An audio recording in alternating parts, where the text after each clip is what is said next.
Hey, this is Jeff, and I've got Michael here, and I figure we'll just do some small introductions and then get on with our conversation, because if anybody's watching, that's probably what they want to get to anyway. I'm Jeff. I live in Texas. I have been on Paul Vanderklay's channel either by myself or with other people a few times now. And so I found Paul through Jordan Peterson, and I found Jordan Peterson through just, messing around on the internet. So I guess that's where I'll leave my part of the introduction for now. And, Michael, I'll invite you to introduce yourself. Yeah, my name is Michael. I've been on Paul's channel a couple times as well. Same kind of story. I found Paul via the Jordan Peterson phenomenon. Now he's kind of like, I think I've seen pretty much everything he's put out over the last, 2.5 years or so at this point. Every once in a while, YouTube will suggest something from way back in the day that I'm like, oh, I didn't see that one. But I think I'm pretty well topped up with Paul. Well, I reached out to you, Michael, so I appreciate you having this conversation with me. What I wanted to talk about with you, and I can't remember which of your discussions I watched, whether it was with Paul or with somebody else, that you have at least a pretty decent knowledge and appreciation for C.S. Lewis, and I have that too. I have the appreciation, and it's also growing. I'm actually working on a personal project right now to try and go back and find everything that I can that he's ever published, or anything that's been published of a speech that he ever gave or a sermon, and am trying to either read it for the first time or reread some of the things, because some of them I haven't read in over 15 years. So I'm cataloging those things. But yeah, I just wanted to reach out to you, and I guess just to start off the conversation, ask you how you first encountered Lewis, and if you could just tell me a little bit of your story of, how you encountered Lewis, and what things stood out to you, and what things you appreciate, and hey, even if you want to, things that you don't like. Yeah. Well, I feel like, I've known him pretty much my whole life. Cause I was, I grew up in the church, and I went to like a private Christian school when I was a kid. I'm pretty sure that's probably where I first came across like the Narnia Chronicles and that sort of thing. And I was a pretty active reader as a kid. So I would bet money. I can almost see in my head the picture of like the Lion, the Witch, and the Wardrobe, like the book, reading it. That was probably my first intro to him, was the kids' stories, which I gobbled up as a kid.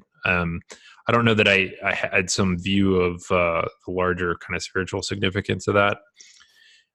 And then later in, I guess my kind of late teen period, like maybe like 16, 17, I got more into apologetics, and so I was kind of like, had a lot of friends that weren't Christians and things like that. A lot of people I met online. And so I got kind of really into like, okay, how do I formulate the arguments? Because at that point in my life, I just saw Christianity is just clearly the way. It was just so clear to me. I just need to have the best arguments. So I think I was reading C.S. Lewis in a kind of manner of just like, okay, give me the great argument that's going to make me look smart.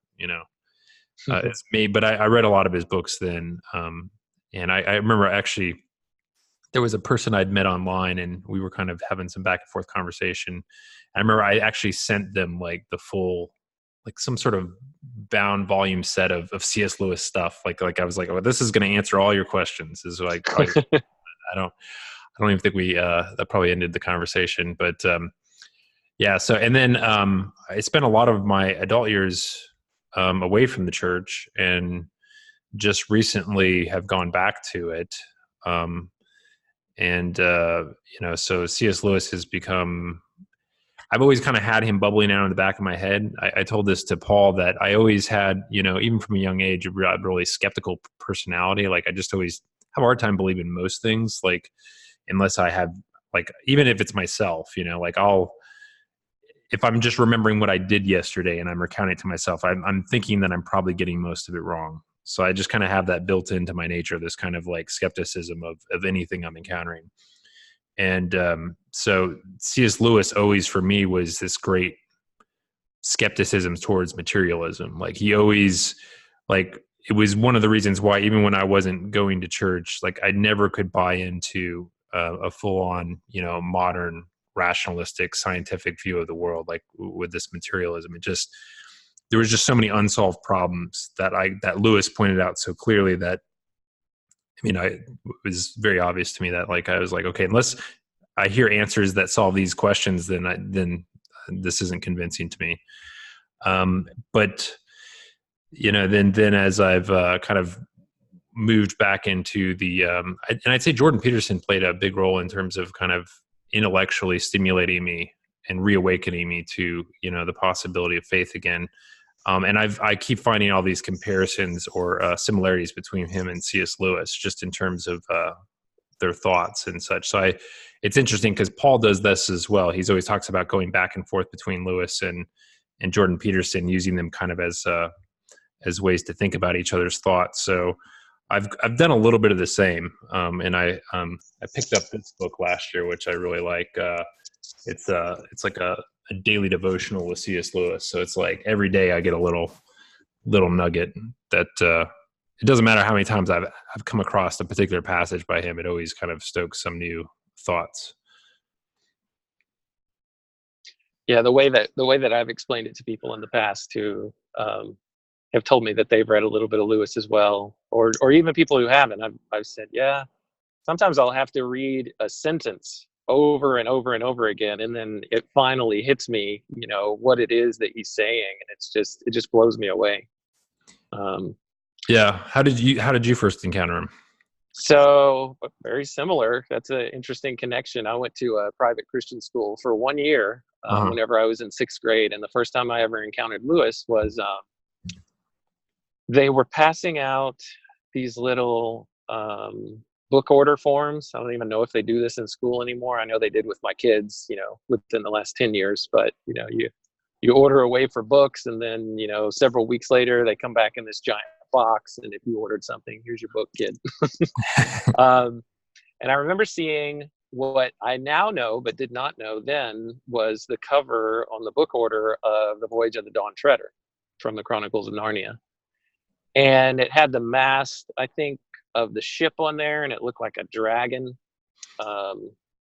And being trained very well in my, conservative Christian tradition, I was like, oh, that looks kind of worldly. And I brought it to the attention of my 6th grade teacher. And I said, I'm not sure if this is a good book that's supposed to be in here. And she said, oh, no, dear, that one's fine. I said, that's that book, that's one of the people on our team or something like that. Yeah. So that was my first encounter. I wasn't, and I really haven't been much of a reader my entire life. But when I find something that I really fall in love with, you can't stop me from reading it and everything else associated with it. So I never read the Chronicles of Narnia when I was a kid. My only exposure to it was in that same private Christian school. My teacher then told me after that, hey, we're actually going to watch an animated film that's one of the books from this series. It's the best one. It's The Lion, the Witch, and the Wardrobe. Yeah. And so that was my first exposure to anything in the Chronicles of Narnia. I think it was on early 80s CBS animated film. I think it's available for free on YouTube if people want to go watch it. It is not of the highest quality, but it has its own particular charm. That's The Lion, the Witch, and the Wardrobe? Yeah, that's The Lion, the Witch, and the Wardrobe. I remember when we rented that, and I was much more. I tried to rewatch it recently too, and I was like, "Wow, this doesn't really hold up." So. Yeah. It was not poorly. It was kind of poorly animated. Depends on what you're looking for, I suppose. Yeah. I found a podcast out there. It's a podcast called Talking Beasts, and I know that they have their own YouTube channel as well. And they highlighted the fact that CBS was actually working on another animated version way back then. Like the next one that they were going to release was The Magician's Nephew. And they had like concept art drawn up for it. And if you go to their website, if you really want to, you can find it. I think it's like narniaweb.com or something. But I was just like, oh man, because years later I did read all of the Chronicles of Narnia, and The Magician's Nephew is still my favorite one, for various reasons. But yeah, I just thought, oh man, that would have been so neat if they'd have made that into an animated film. But now looking back on it, I'm like, but if it was going to be that quality, maybe it might not have been such a good idea. Yeah, I didn't even watch all the modern, because they did these modern recreations too. I saw one of them, and I was like, I wasn't sure like if it was like if I was enjoying it or not. So like I didn't dip my toe in. Like I think they made two other ones after the first one.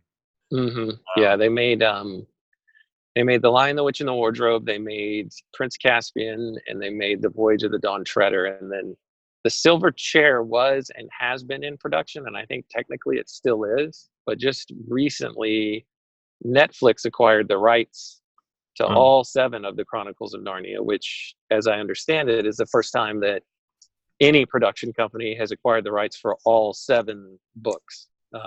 Interesting. So that sounds fascinating to me. I'll be very interested to see what they can do with it. But the movies that came out, I liked The Lion, the Witch, and the Wardrobe. I thought that it was the truest to the actual book. But I did not really enjoy Prince Caspian or The Dawn Treader all that much. They ended up disappointing me a bit based on how I enjoyed the novels. Yeah, I feel like in The Lion, the Witch, and the Wardrobe, there's just a very clear image of like how that should look. I think maybe with the other books, maybe it's a little bit more challenging to like, to fill in the gaps of that. But that kind of winter wonderland, I think, plays out. It's pretty easy to figure out how to play that out. Yeah, movie form. Yeah, I think it's a difficult challenge for anybody who's trying to put those books on to adapt them for film. But I'll be very happy to see. Yeah. When did you take the step into like reading some of his more apologetic works?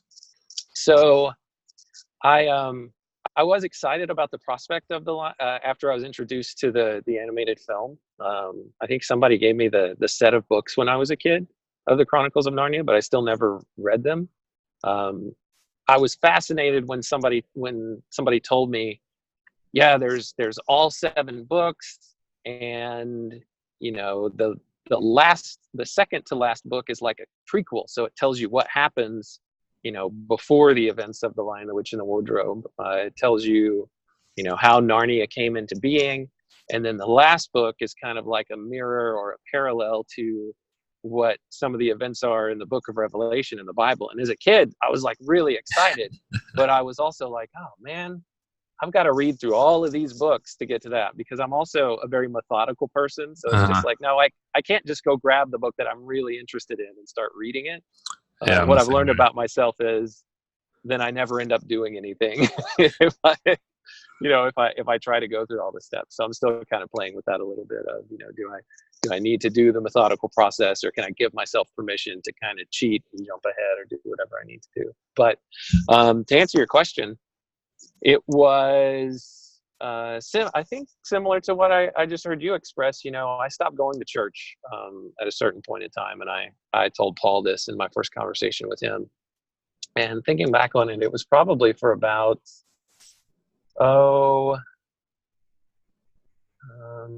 maybe about 7 years, maybe 6 or 7 years, probably from the time of late high school until my early to mid 20s.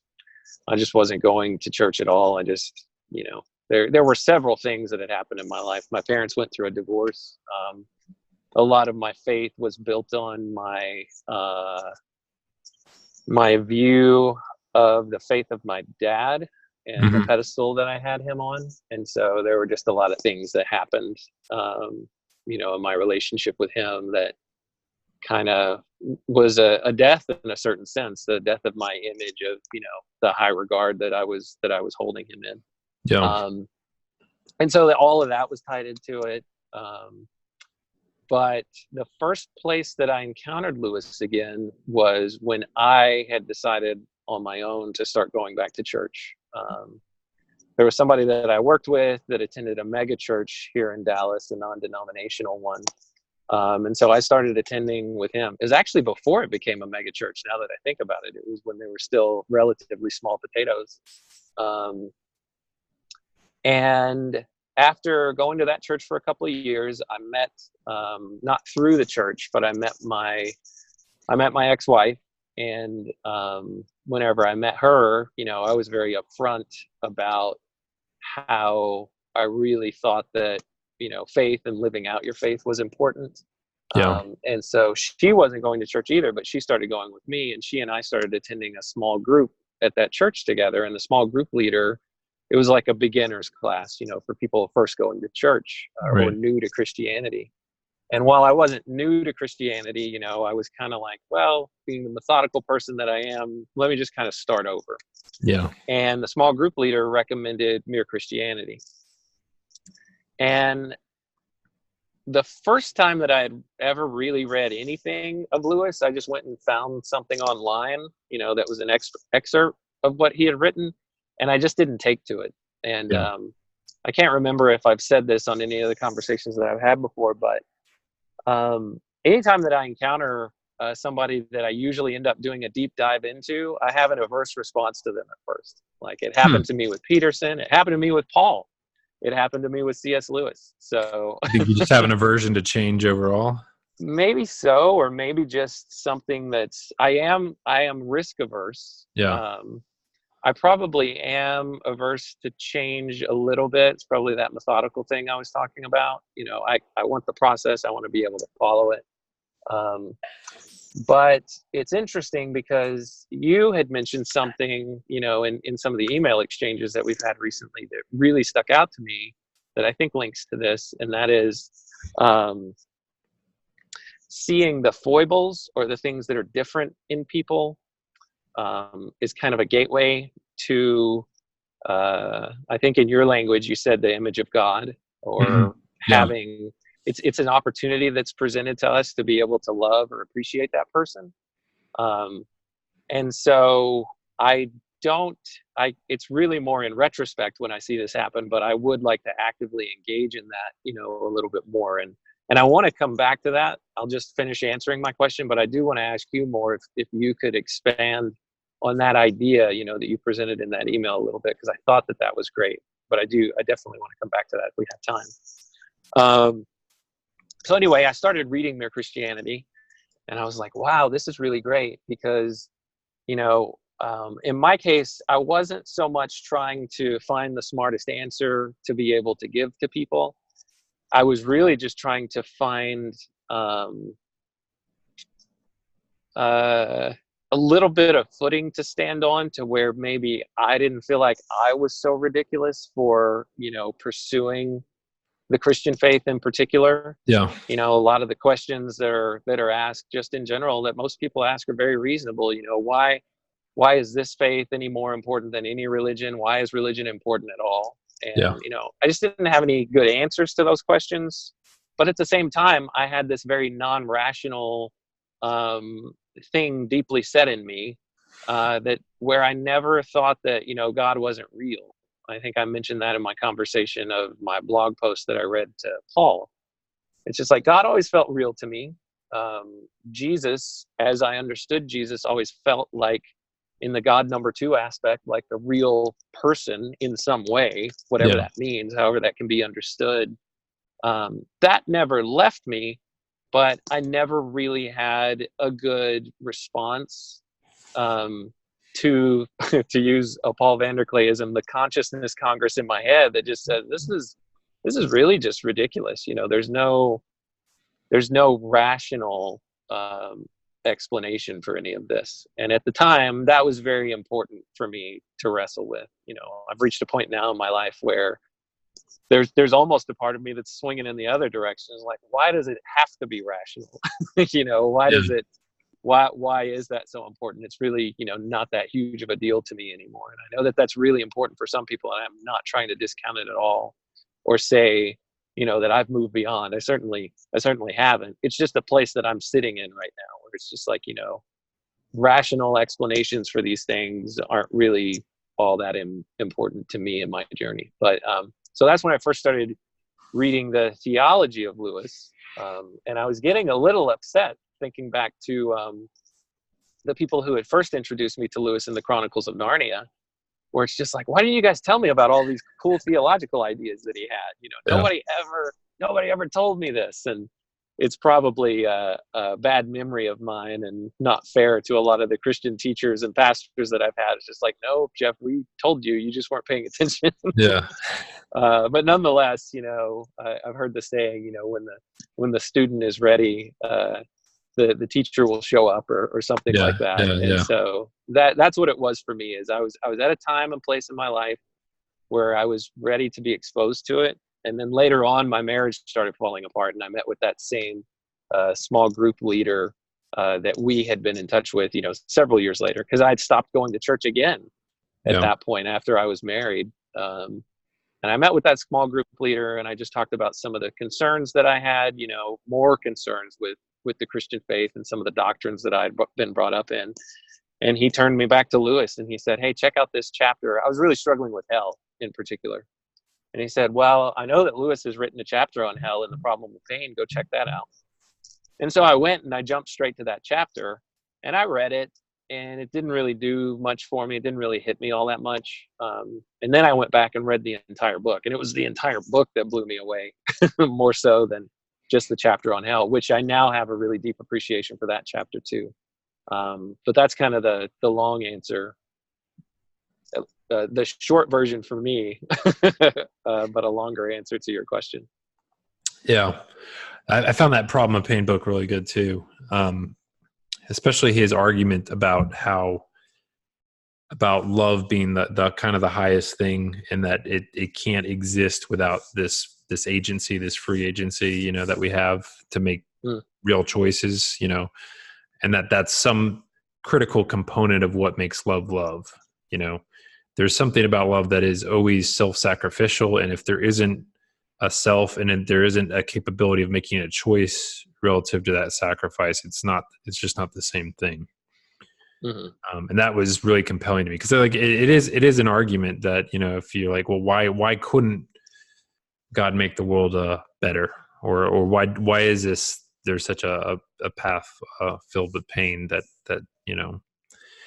And what's funny for me too is it's in my own experience, it's not hard for me to deal with my own pain in some respects, but a lot of times it's when I encounter other people's, like it's hard to think of a good God and like, well, why are you putting that person through that? I just don't understand, you know. It becomes really difficult. But that book had some really great arguments, I think, for you know why it's necessary, why evil comes into play as soon as you make it a possibility for real choice, you know.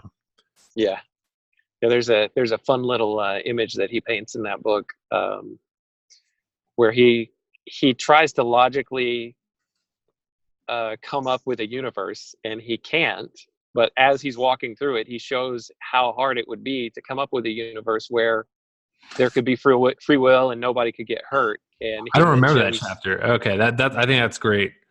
A friend of mine was talking about something recently, and it popped into my head that's something we don't do enough of. Is like, well, imagine you're a video game designer, and you're trying to create this perfect world. Like, what would you do? And like, it's not until you're put in those shoes that you realize this isn't an easy problem to solve.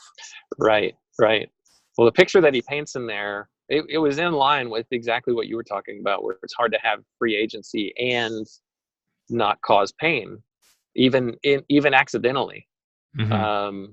But the part that he paints in there that just, you know, is comical Lewis, is he talks about, you know, you could imagine a world where, you know, if somebody's holding a 2x4 and they try to hit their neighbor over the head with it, that the molecules would change in such a way where it would turn into a soft substance instead of a hard one. And he also says, or you could also imagine, you know, a universe where the mechanism of the brain, you know, as soon as evil thoughts started to come across it, you know, it would just shift and change and wouldn't allow evil thoughts to happen. Yeah. But when you start following it down that path, as to use a Lewisism, to its ruddy end, well, then you're no longer free to do anything. You can't, if I want to hurt someone and I actually try to act it out, there's no such thing as a world where there's freedom to do that if it just gets turned off, if it gets arrested. Mm-hmm. Yeah, definitely. Well, I think it's the interesting thing is like, how does our agency play in with God's agency? And that's the cool thing about the Christian story. I think when it's properly understood, there's this interplay between the two where it's like, it's God's saving work, but there's something that we're doing in the process that is having real outcomes on the effects. There's one of Lewis's favorite works that I always come back to is The Weight of Glory. Are you familiar with that one? Mm-hmm. That it's like a little, I think it's a sermon he gave, but you can get a text version of it. And one of the things he says in there is basically that, all of us are eternal beings, and we're all moving down this path towards either being, something that would be, if we saw it now, we would fall down and worship, or something that's an absolute horror. And Mm-hmm. it's just this, you can just think of it as this process that's extended out into infinity, into eternity. So like it's an accumulation of all these small choices in a certain direction that leads you down one path versus the other. And that he basically makes the point that, all of us are having real impacts on those around us, which path they're taking. The little things we do are pushing people down one path versus the other. Yeah. And that's kind of like, what, if I had to think like, well, why the heck are we here? And it has to be something related to these, learning about the effects these choices have both on ourselves and others. And that, that's what I think what you will most reflect on, in the future, is how he basically makes the point that basically all the things around us, civilizations and, works of art and all these things, we think of them as being eternal because they often outlive human lives. But he says actually it's the other way around, that humans are the eternal things, and that all these civilizations are going to pass away, and that what's left is going to be the accumulation of all these effects we've had on the people around us. It always really affects me really powerfully in terms of thinking, how do I treat people? And I think that's also, keeping that in mind is how we also are able to potentially see the image of God in people around us, which is difficult to do. How Jordan Peterson basically says that the way you see the world actually changes based on what your goals are. Mm-hmm. And so if you have these kind of narrow, short-sighted goals, like anybody that gets in the way of those, you just see as an obstacle. Right. Or you see them as a tool to help get you towards your goal. Right. But either way, you have this mechanistic treating of people. I remember I had this weird experience. I don't know, this was like a year or two ago, where I was just walking through the airport, just on a normal business trip, and this weird thought just popped into my head out of nowhere, and it basically was just like, people are beautiful, and it just kind of made me smile, and I was like, oh, that's a nice thought, but like then I felt really emotional about it, like it kind of overpowered me, and I was like taken aback by that. And part of my journey back to faith has been, it was a point in time where I had all this stuff going on in my life that was really painful, and it was like overwhelmed with emotion all the time, and I was basically ignoring it for a really long time. And then one day I decided I'm going to pay attention to this. And so this was still in the vein of that, like, okay, well, I'm feeling really emotional about this. What does that mean? And kind of dig beneath it. And that's what I found was like, people are really beautiful, but we don't usually see people that way. And so it was weird.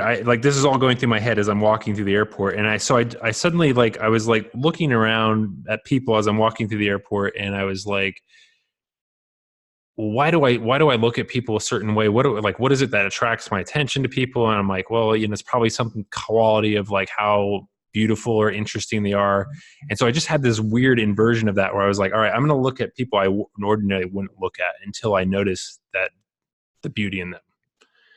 Just walking to the airport, and instead of looking at people I would normally look at, I'm looking at people that like are just like somewhere in the shadows or like something, you know, different or unusual. And so I'm looking at them, and it was like literally within a second and a half or so of just staring at somebody like that, I could see something that was beautiful about them. And it was, I actually felt like overcome with emotion because I was like, this is so easy to do, but I don't do this ever. I'm always doing the opposite. I'm doing the easy thing. And I just was like, wow, it's like, it's like this tiny little choice you make to see somebody as, again, like, where do they fit in the hierarchy of things I'm trying to achieve versus, wow, this is really the image of God spread abroad throughout the whole world that I can interact with everywhere I go. If I want to, if I have that extra second of time to like not be in such a hurry and look for it. Yeah. And you're right. It's so easy to see people as obstacles. When, the point that Lewis makes in The Weight of Glory is that they are actually the aim. They're part of not necessarily the aim itself, but they're a part of the purpose of why we're here. If I remember right, in that sermon, he says, the sermon itself is focusing on heaven, but then he does like a little end around at the end. He kind of subverts or he does a twist on what I would imagine were the listener's expectations, because he's outlining kind of what glory is, and he uses a lot of concepts that are from the Bible to describe, what it is or what it can mean and some of his thoughts on it. And I still don't think that I've fully perceived what exactly he was saying in some of his points. But at the very end of it, he says, and so what then all this is,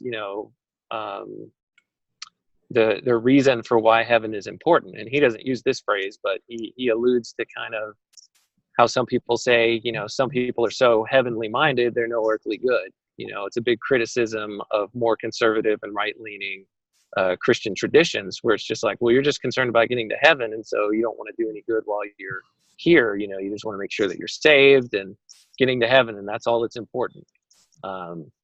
And he says, and it would be right. The criticism is right if people are just focused on getting themselves to heaven. So what importance is heaven? Well, the only importance is that we are thinking more about other people and them being able to get this glory that we're talking about. And I'm doing a horrible job of explaining it. His version of glory wasn't just getting to heaven. It was nothing like that. Yeah. But it's essentially, to use Petersonian terms, if I could put that spin on it, it's helping people see and embody the Logos more fully and growing into that more and more and more. So, the first thing that we have to do is see it. But essentially, he says the weight of that glory is not for you to carry it for yourself, but to carry the weight of other people. And there's a beautiful thing that he says in there of, the weight of other people's glory will break the backs of the proud. It's only meant to be carried by the humble.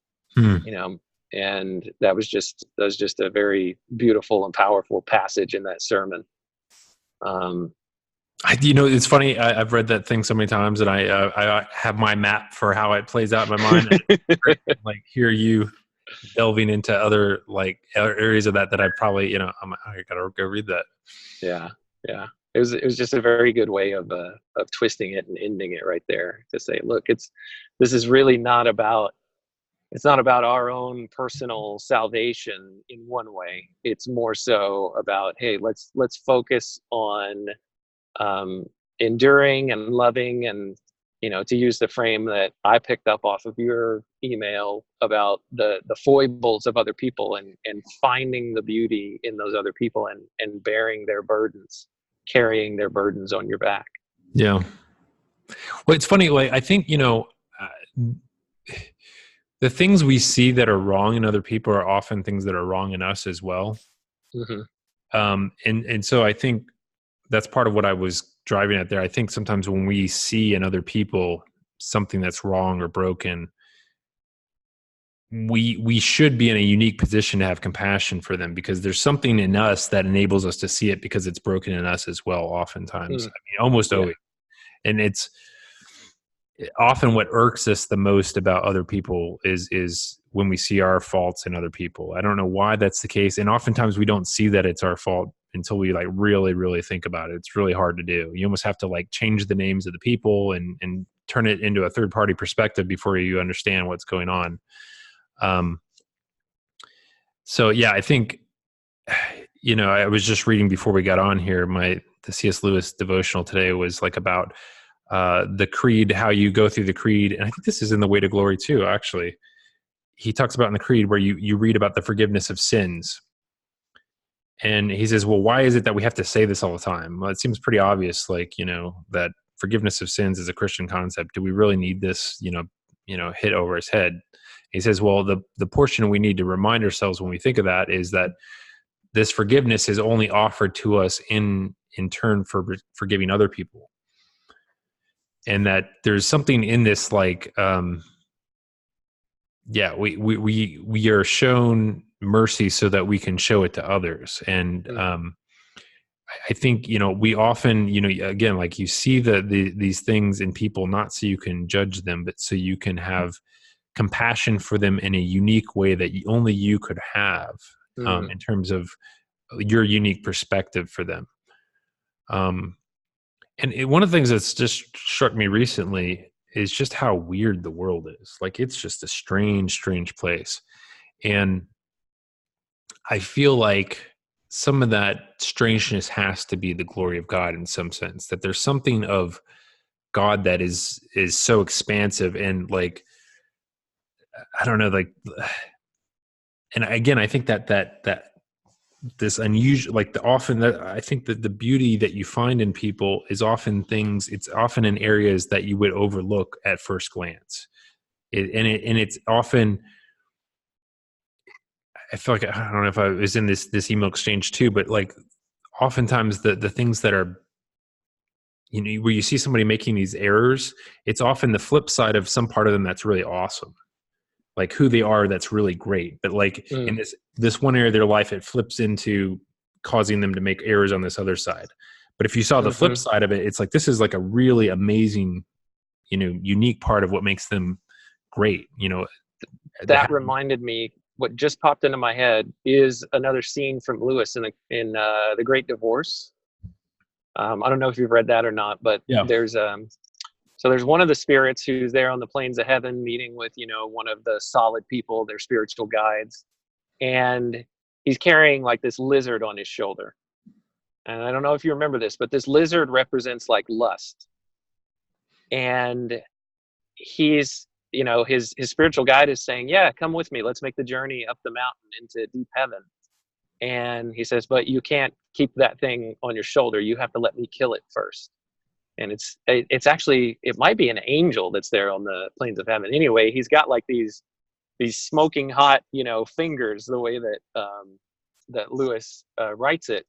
And he's like, well, no, I'll come back some other time. I'm going to go get back on the bus and go back down to the gray town, which is represented, kind of a representation of hell in The Great Divorce. And he's like, yeah, you know what? I'll come back some other time. It's, now is not the right time. And he's like, no, just let me take care of it. He's like, will it hurt? Yeah, it's going to hurt, but just let me take care of it. Anyway, the reason that this came up is the angel reaches down and he squeezes that lizard and he starts burning it. And the guy's like, he's got the lizard on his shoulder. He's like, oh, it hurts terribly. And the next thing you know, it like burns it and it lets go of him and it flops onto the ground. And the lizard turns into this, if I remember right, it starts to transform into this Pegasus. And all the other people who are there on the plains of heaven are going to really have a hard time walking and making the journey up there, just because it's a difficult trail to tread for various reasons that are explained in the book. But this guy, once that lust that's is off of his shoulder, it transforms into this Pegasus, and he hops right on it, and he just takes off and flies right up the mountain. And that's what that reminded me of, is, that it's like there are kernels of truth, as Lewis has explained it in other places, that are in some of our deepest and longings, and some of the things that we fall into missing the mark on.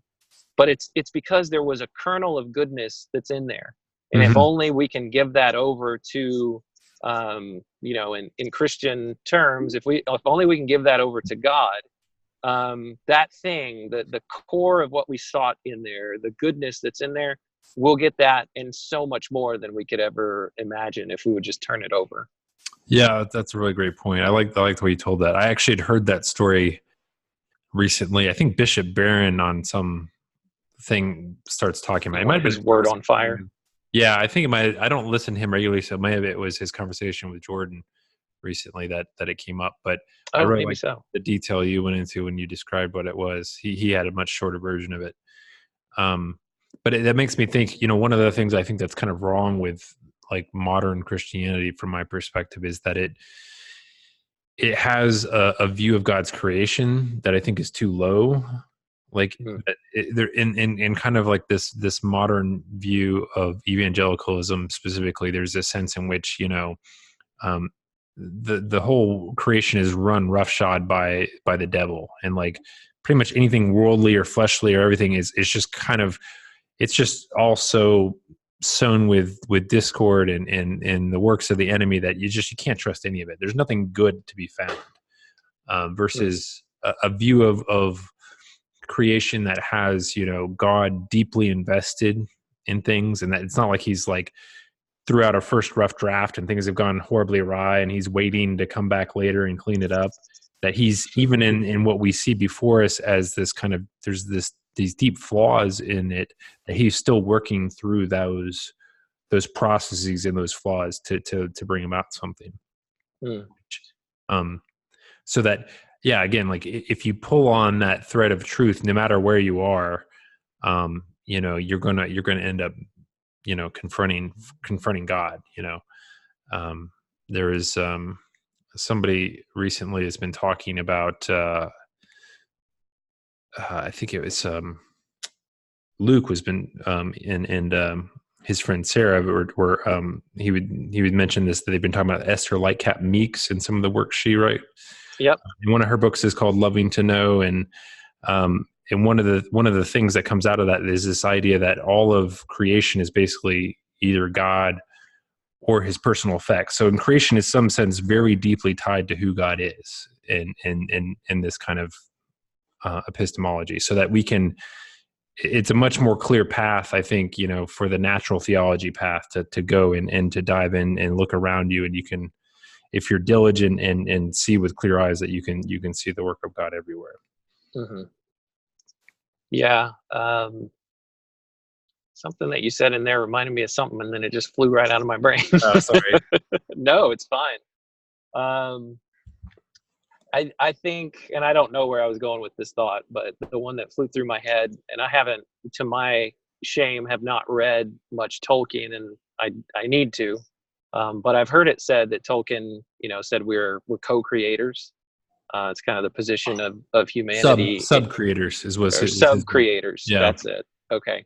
And so the idea that I connected with that, with what you were talking about, is, maybe as sub-creators, we're also, this is probably heretical, so I wouldn't go so far as using this. There's probably much better language that people have used before and makes more sense. But sub-redeemers, not that we are, the redeemer or anything like that, but we're playing. I was thinking the same thing. Yeah. I mean, like, I think that's exactly true. I mean, to the extent that we that's like the profound, like,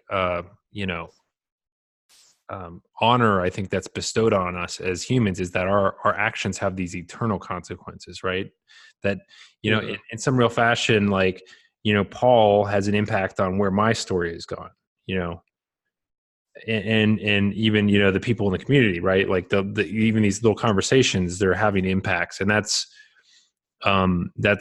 that's this honor that gets bestowed to us, that we get to play a role that's meaningful, you know. Mm-hmm.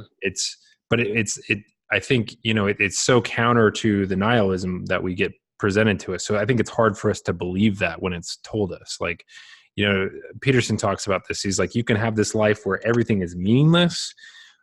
The flip side is this life where literally every single thing you do has eternal consequence. But the problem with that is such a heavy load to pick it up. Like it's a heavy load when you start thinking every little thing I do matters. Even the things that I'm thinking about right now that I think, oh, it's my little skull, I can do whatever I want in there. That doesn't have consequences that affect anybody. And just to realize that's not true at all. Yeah. That even those thoughts have these rippling consequences that will have eternal weight.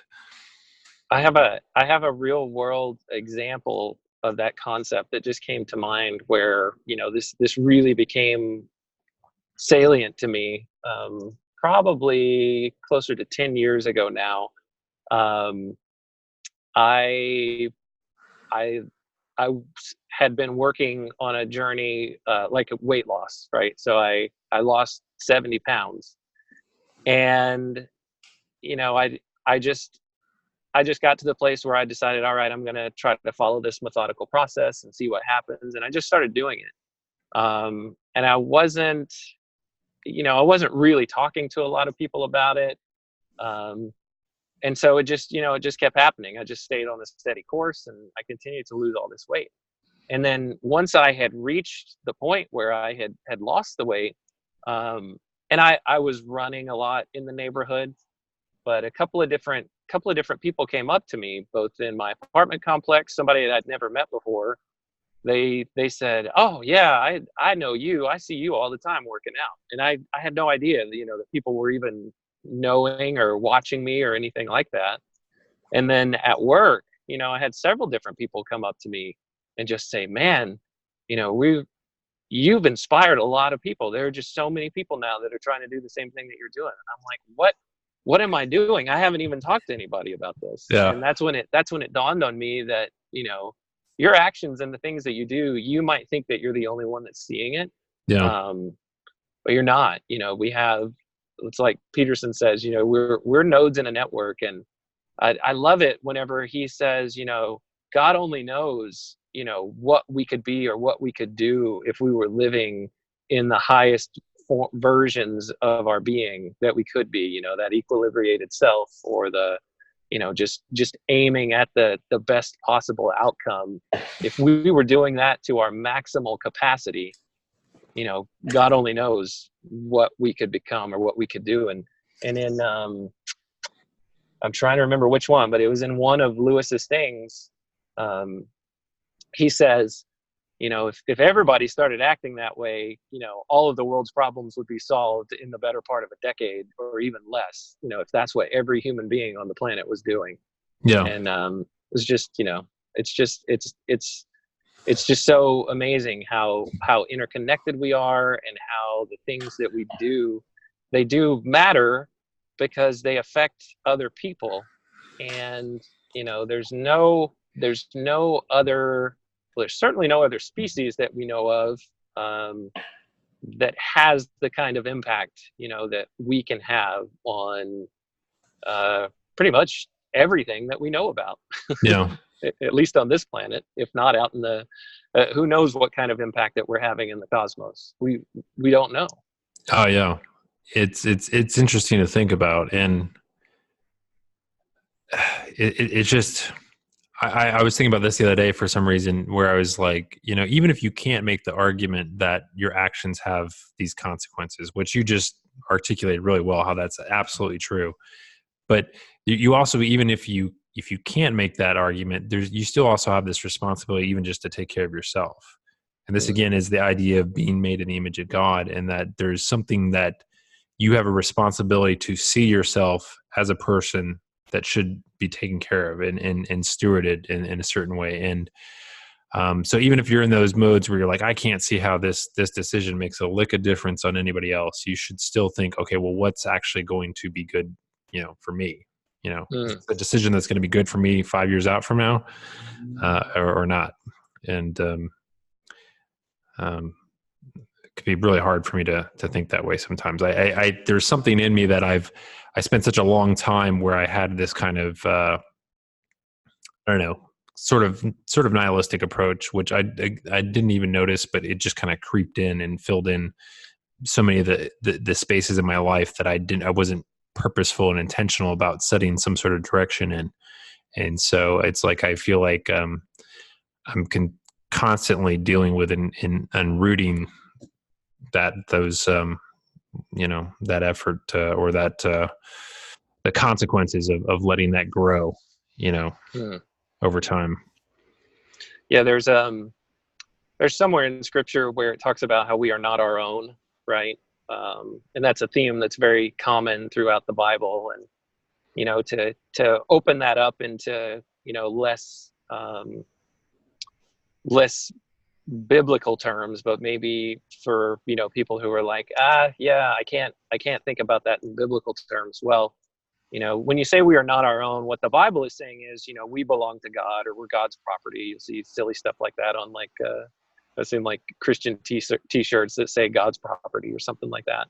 But if you think about God in terms of when Job was saying this on our Grief Observed read through, where I so rudely interrupted him to talk about C.S. Lewis, he was on the point of saying, when everything is stripped away and you're most raw in this suffering, that's where I actually could possibly feel like there's something there. It's like the last thing that's there. And, to me, that could, one way that you could look at that is that is raw existence right there. There are no buffers between you and existence at that point. And so on the theme of, us not being our own or being accountable to something else, in the most secular terms, just going off on a philosophical bent, you could say we belong, if nothing else, to existence itself. Yeah. Right? And existence itself includes everyone and everything. And so all of my actions have an impact on existence proper, and then on all of the little existences around me. And so, yeah, that's just going back to that theme of, my gosh, that's a huge weight. If you think about it too long and too hard, it could be like a paralysis by analysis type thing, where you're just like, I don't even want to breathe. I don't even want to think. That's so scary. What kind of impact I could have if you're looking at it from a pessimist view for the bad. For somebody like me who's risk averse, it's like, oh, I don't want to do anything. I could end up, making existence worse than it is right now. But on the flip side, just think of all of the incredible, positive impacts that you could have. And again, I think it just all ties to aiming at the best possible good. And I think that's best done in community, because you have those beacons of other people around you who can kind of say, well, I think you're a little askew on aiming for the target right here. If you keep going in that direction, that's going to lead to some really bad things. So I think it's good to have that wise counsel around too. Sorry, I was just kind of going off in 1,000 different directions there. You reminded me of this quote from George MacDonald I wanted to read real quick, called "The One Principle of Hell."